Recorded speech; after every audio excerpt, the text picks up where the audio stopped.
The Palmito Ranch Battlefield is listed in the National Park Services and the National Register of Historic Places for its importance as the site of the last land engagement fought during the Civil War.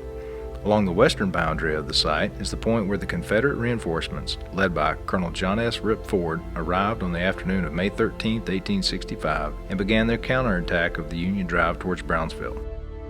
From its western boundary to its eastern boundary, the northern edge of the National Historic Landmark, running along State Highway 4, the Boca Chica Highway, is approximately 4.5 miles long. The western boundary of the battlefield roughly follows a point from State Highway 4 southward to the Rio Grande, which denotes the landmark's southern boundary. Boundaries for the Palmito Ranch Battlefield, which consists of a series of moving skirmishes, encompass the expansive land where the most intense fighting of the conflict took place.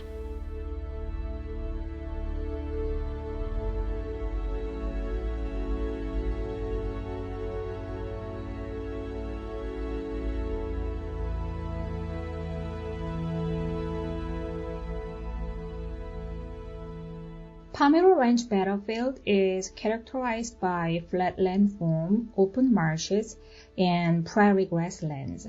The landscape features remain largely unchanged over the past 150 years. Ranches were there for generations, and the most of the site is within the U.S. Fish and Wildlife Service's wildlife refuge areas. These protective services made it pristine condition. Along the Texas State Highway 4, you can see historical markers, memorial stones, interpretation board, and signage, and learn about the battle and the battlefield site.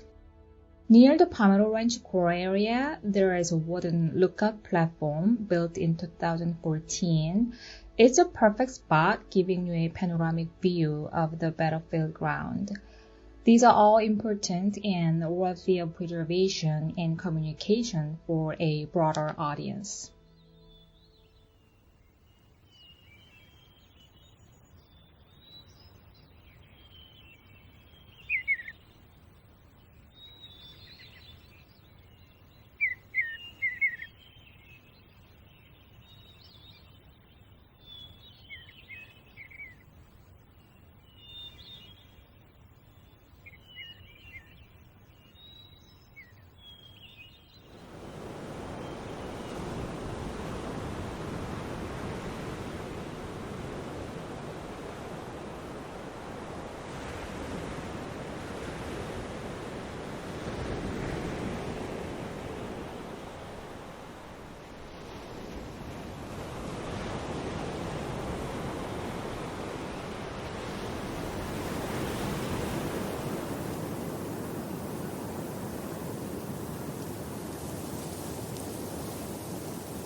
During the past couple of field trips, we realized that changes are happening at a rapid pace.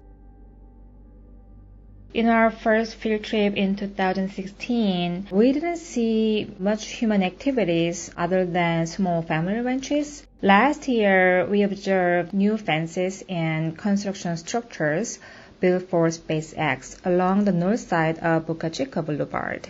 SpaceX held a groundbreaking in 2014 and plans to make 12 annual spacecraft launches just offshore on our site. We view it as a significant threat to the site because it will impact the site environment, viewshed, ecology, and the integrity of the historical landscape, and even visitors coming for beach. A new large-scale natural gas pipeline project is also ongoing. 3 companies are seeking permission from the federal government to build LNG export terminals along the Brownsville Ship Channel, which is not very far from our site. This will likely disturb natural environment and habitat of endangered species, especially wildlife corridors of ocelot. Another threat that we see emerging is the expansion of commercial development coming from Brownsville toward our site along the major road. Part of a shared identity that we as Americans have. And so ADPP works to make sure that those things are available for perpetuity, essentially, for us to be able to interpret and understand the things that shape our country. So the American Battlefield Protection Program promotes the preservation of significant historic battlefields associated with wars on Americans. So there in and of itself, it's a little bit unique. We're not looking at wars that happened other places. We're looking at wars that happened here. The ABPP focuses primarily on land use, cultural resources, and site management, planning, and public education. So from a landscape architectural perspective, this is right up our alley. And I think the program is designed in such a way that it allows for a multidisciplinary approach. We found a cannon over off the Levee Road near the Brown Fort and examined the landscape features on the riverbank of the Lower Rio Grande River.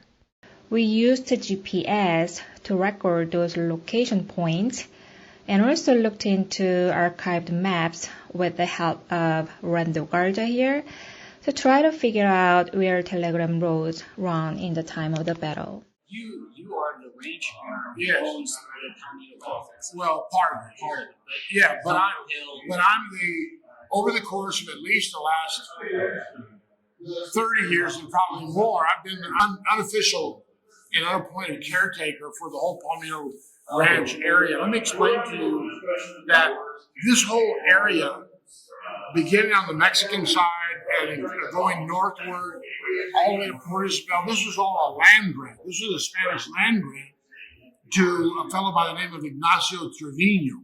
Yeah, the Rio Grande Valley Civil War Trail was formulated in the spring of 2015 in honor of the end of the sesquicentennial of the American Civil War.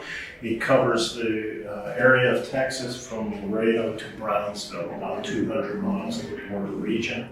So, in the nature of like Brownsville in particular and the Palmito battlefield site, this would be, you could pick this up at a tourist center or a museum battlefield site and take it, and it would lead you to the Palmito site and the interpretation. Sorry. Exactly. The trail originally was formulated to be a virtual trail where there might be the map as well as the computer. Now there are actually signs going into the ground identifying many of these sites. But these maps are available at the Palo Alto National Battlefield, Padre Island, at the visitor centers run by the Texas Department of Transportation, as well as at the Stillman House, the historic Brownsville Cemetery, and at other museums up and down the length of the valley. Excellent.